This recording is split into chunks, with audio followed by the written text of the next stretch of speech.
Bula. Bunanga bula maze kufeje. Sobogala toka Sekako. Babaka mushirike Nekade omuntu omukulu naye ng'okabira emmere. nandi kabide tulo. Bagenda Kale ekabaleta malibwa n'amendo. Jango tule bagenda tula bagenda. Era nje bwe mutanga bula sidda mukwogera ku mikolo gi. Oyagala kukungula mukolo. Babira kona. Mukungule bwe mfira wano mbate munkungudde. Swala nti omuntu omukulu yakabidde emmere. Nsubuga yakabidde emmere ku mukolo. Nandi kabide tulo. Kati omugole yaluwa ye tumulabe. Oyogedde ensonga. Batulage n'omukolo. Ono yatulimbye emikolo yatuleetedde obuzibu. N'otusuubiza tewaliwo kacupa ka soda. Tewaliwo mmere. Mutuleetere omugole waffe. Tudakube n'enduulu. Twena yatudasuka. Mujje tugende.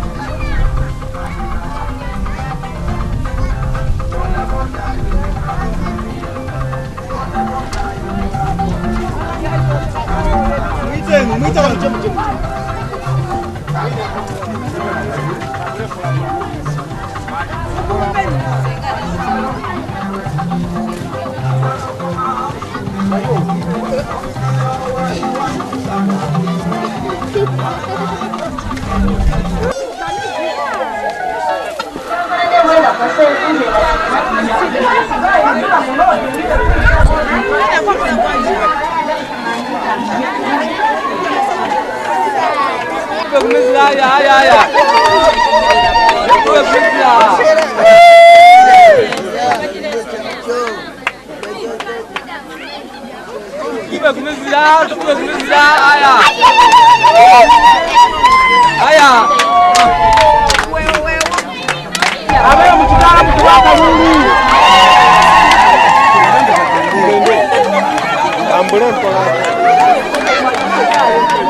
Abo tuikaikane tuliseko ebya meiso ndija kubandulira omugolo omukazi eranga mugaba ye meya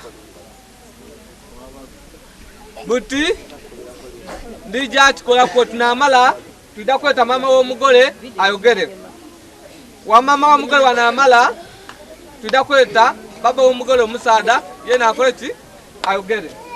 Mbebaza banange abageni okwida ku mikolo gino mbebaza ino mbeyankize yala era mubanga kuno omukolo eyo mutwetanga neyanziza mbebaza mwana mwanange mwidye mubungi kulw'omwana wange kinombe kisuubira kulw'omwana wange nti musobola okwida naye mbebaza ino abataka alhamdulillah nebaza Allah.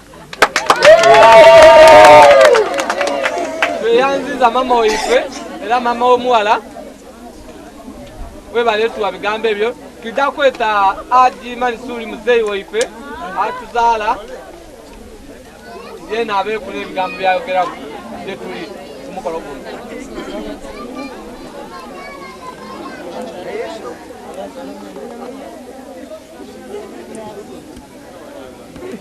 Tugenda kwatulanga tunabakulongoza batana bakwogera omuyise nze temunabakusa soko ntemere baida kusasula tofaayo soko ntemere ekiwangamba nasawansi nze omukolo nze nagutuusiza wano kati ono tagenda kufuna mukazi we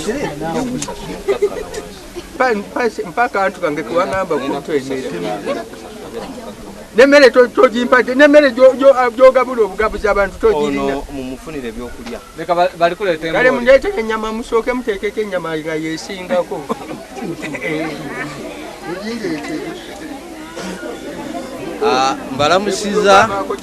mbalamusiza mwena abantu bawano ekituukiro okubanga musobodde okujja ku mukolo guno okubanga musoboire okudda ku mukolo guno badde neeraliikiridde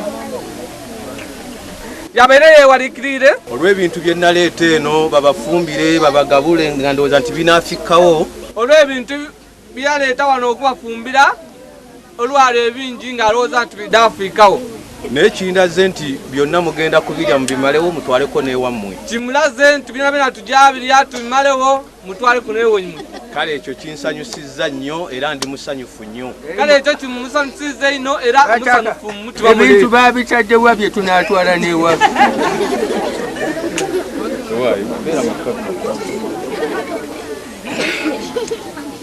kale nenebaza abakadde abanzalira omukyala bamulabirira ate balowo bewaayo omwana bamulabirira bulungi naye ono nga talina kyavaayo ngaera kati bwatuyisa mukulu asaagala ngalo sooka ompa ebintu bye wansuubiza tonvaako naawe nakuleese buleesi onyingizamu otya gundi mumpe bagenda kuwa ebintu byoli atwali mukyala wenze ngenda kusigalira kuti emikolo nga giwedde abantu bamaze okugenda abantu timubawa mmere emmere balijabawa mu ikaika saagala byakujja kutuuka emmere eyo eriwoni mumpe sente mpe gundi bagenda kuwa cheke tofanya kakati sente bagenda zikala cheke pata cheke gujagenda ojja kusente tugenda zikuira wano genda mbako iyo sente zonzi ziri ku bano bagiyita cheke kwe bazijja ojja zijja genda mubba MC genda mu maaso kikutu sikolera muloozi meya leka abwikule ku kyana kye akiboneku meya mukazi n'oyo